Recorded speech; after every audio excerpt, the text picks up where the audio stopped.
বাংলা কাহিনী কথায় সকল প্রিয় শ্রোতা বন্ধুকে জানাই আন্তরিক সুস্বাগতম। নমস্কার, আপনাদের সঙ্গে আছি আমি প্রীতি। আজকে আপনারা শুনছেন লেখক রবীন্দ্রনাথ ঠাকুরের লেখা ভৌতিক গল্প নিশীথে। এটি দ্বিতীয় পর্ব।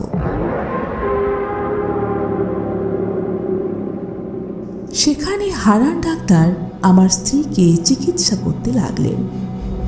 অবশেষে অনেক কাল একভাবে কাটিয়ে ডাক্তারও বললেন, আমিও বুঝলাম এবং আমার স্ত্রীও বুঝতে পারলেন তার ব্যামো সারবার নয়, তাকে চিররুগ্ন হয়েই কাটাতে হবে।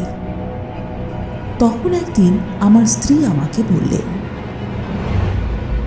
যখন ব্যামো সারবে না এবং শীঘ্র আমার মরবার আশাও নেই, তখন আর কতদিন এই জীবন মৃতকে সঙ্গে নিয়ে তুমি কাটাবে?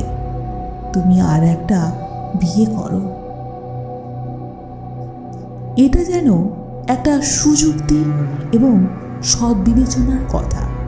এর মধ্যে যে ভারী একটা মহত্ব, বীরত্ব বা অসামান্য কিছু আছে এমন ভাব তার লেশমাত্র ছিল না।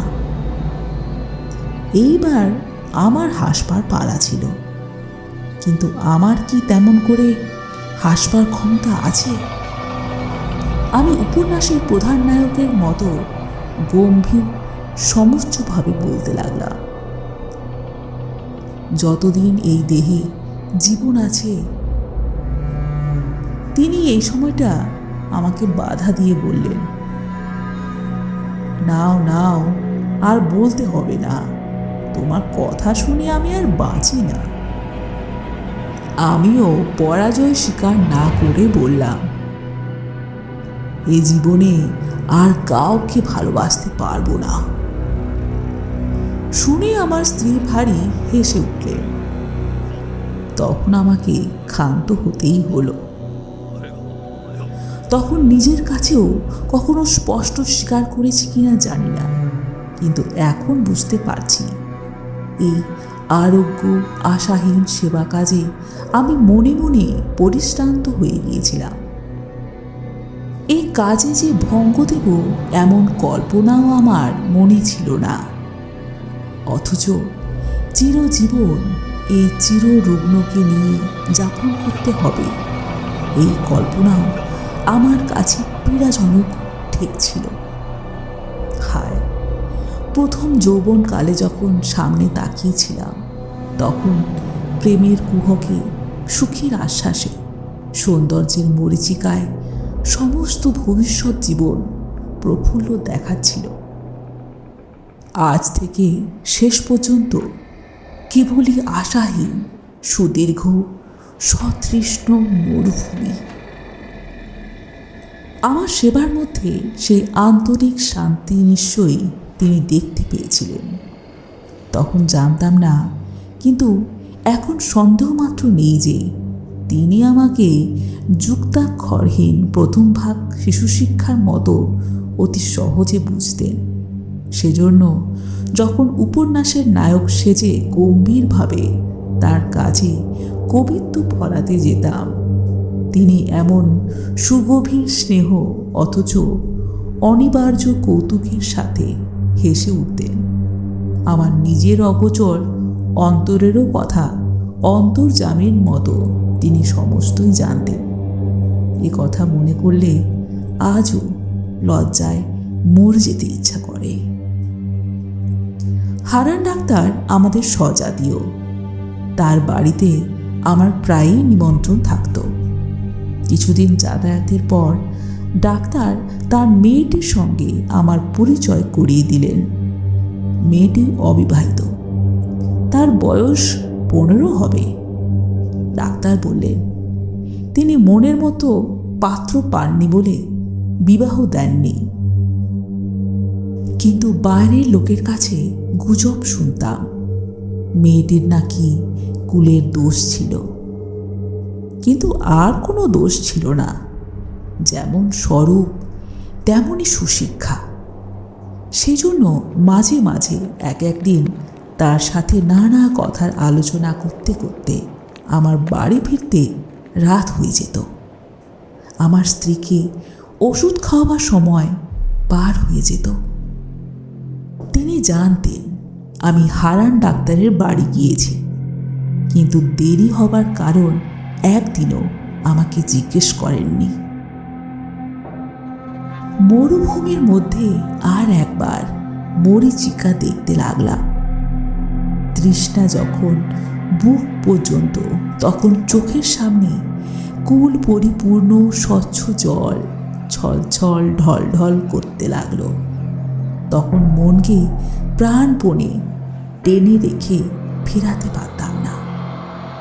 রোগীর ঘর আমার কাছে দ্বিগুণ নিরানন্দ ঠেকতে লাগলো। তখন প্রায়ই শুশ্রূষা করবার এবং ওষুধ খাওয়াবার নিয়ম ভেঙে যেতে লাগলো। হারান ডাক্তার আমাকে প্রায়ই মাঝে মাঝে বলতেন, যাদের রোগ আরোগ্য হবার কোনো সম্ভাবনা নেই তাদের পক্ষে মৃত্যুই ভালো, কারণ বেঁচে থেকে তাদের নিজেরও সুখ নেই, অন্যেরও অসুখ। কথাটা সাধারণভাবে বলতে দোষ নেই, তথাপি আমার স্ত্রীকে লক্ষ্য করে এমন প্রসঙ্গ উত্থাপন করা তার মোটেই উচিত হয়নি। কিন্তু মানুষের জীবন মৃত্যু সম্বন্ধে ডাক্তারদের মন এমন অসাড় যে তারা ঠিক আমাদের মনের অবস্থা বুঝতে পারে না। হঠাৎ একদিন পাশের ঘর থেকে শুনতে পেলাম আমার স্ত্রী হারানবাবুকে বলছেন, ডাক্তার, কতগুলো মিথ্যে ওষুধ গিলিয়ে ডাক্তারখানার দেনা বাড়াচ্ছ কেন? আমার প্রাণটাই যখন একটা ব্যামো, তখন এমন একটা ওষুধ দাও না কেন, যাতে তাড়াতাড়ি এই প্রাণটা বেরিয়ে যায়। ডাক্তারের বলা কথাও শুনতে পেলাম। তিনি বলছেন আমার স্ত্রীকে, ছি, এমন কথা বলবেন না। কথাটা শুনে হঠাৎ আমার বুকে বড় আঘাত লাগলো। ডাক্তার চলে গেলে আমার স্ত্রীর ঘরে গিয়ে তার বিছানার কাছে গিয়ে বসলাম। তার কপালে ধীরে ধীরে হাত বুলিয়ে দিতে লাগলাম। আমার স্ত্রী আমাকে বললেন, এ ঘর বড় গরম, তুমি বাইরে যাও, তোমার বেড়াতে যাবার সময় হয়ে গেছে। খানিকটা না বেরিয়ে আসলে রাত্রে আবার তোমার খিদে পাবে না। বেড়াতে যাওয়ার মানে হচ্ছে ডাক্তারের বাড়ি যাওয়া। আমি তাকে একদিন বুঝিয়েছিলাম, খিদে বাড়াবার জন্য খানিকটা বেড়ানো খুবই দরকার। এখন নিশ্চয়ই বলতে পারি তিনি প্রতিদিনই আমার এই ছলনাটুকু ঠিকই বুঝতে পারতেন, কিন্তু আমি নির্বোধ ছিলাম। মনে করতাম তিনি আমার এই ছলনা বোধহয় বুঝতে পারছেন না। এতটা পর্যন্ত বলে দক্ষিণাচরণবাবু অনেকক্ষণ কপালে মাথা রেখে চুপ করে বসে থাকলেন। অবশেষে বললেন, আমাকে এক গ্লাস জল এনে দাও। জল খেয়ে আবার বলতে লাগলেন, একদিন ডাক্তারবাবুর মেয়ে মনোরমা আমার স্ত্রীকে দেখতে আসার ইচ্ছে প্রকাশ করলেন। জানি না কি কারণে তার সে প্রস্তাব আমার মোটেই ভালো লাগলো না, কিন্তু প্রতিবাদ করবার কোনো কারণ ছিল না।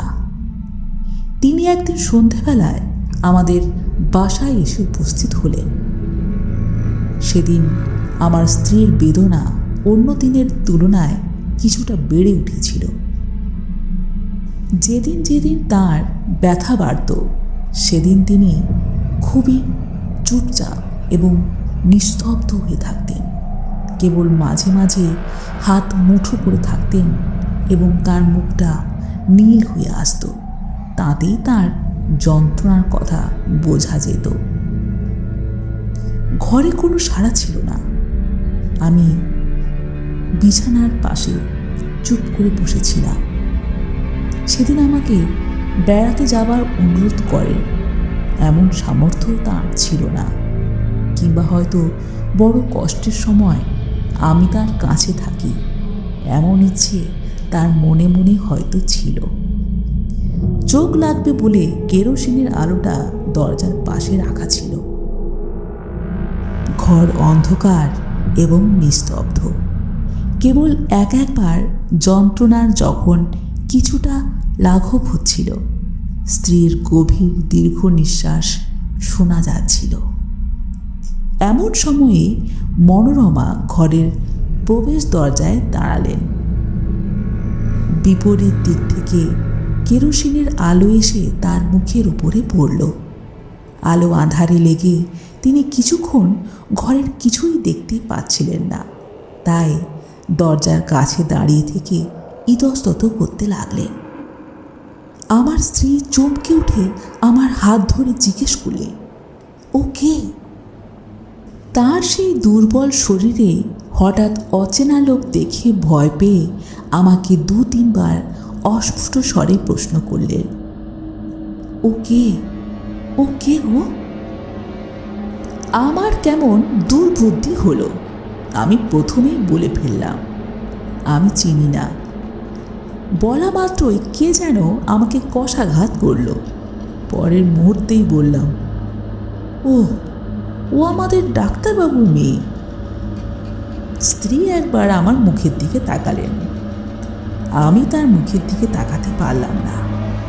পরক্ষণেই তিনি ক্ষীণ স্বরে অভ্যাগতকে বললেন, আপনি আসুন। আমাকে বললেন, আলোটা ধরো। মনোরমা ঘরে এসে বসলেন। তার সাথে রোগিণীর অল্প স্বল্প আলাপ চলতে লাগল। এমন সময় ডাক্তারবাবু এসে উপস্থিত হলেন। তিনি তার ডাক্তারখানা থেকে 2 শিশি ওষুধ সঙ্গে এনেছিলেন। সেই 2 শিশি বের করে আমার স্ত্রীকে বললেন, এই নীল শিশিটা মালিশ করবার, আর এইটা খাবার। দেখবেন দুটোতে গুলিয়ে ফেলবেন না। এই ওষুধটা ভারী বিষ।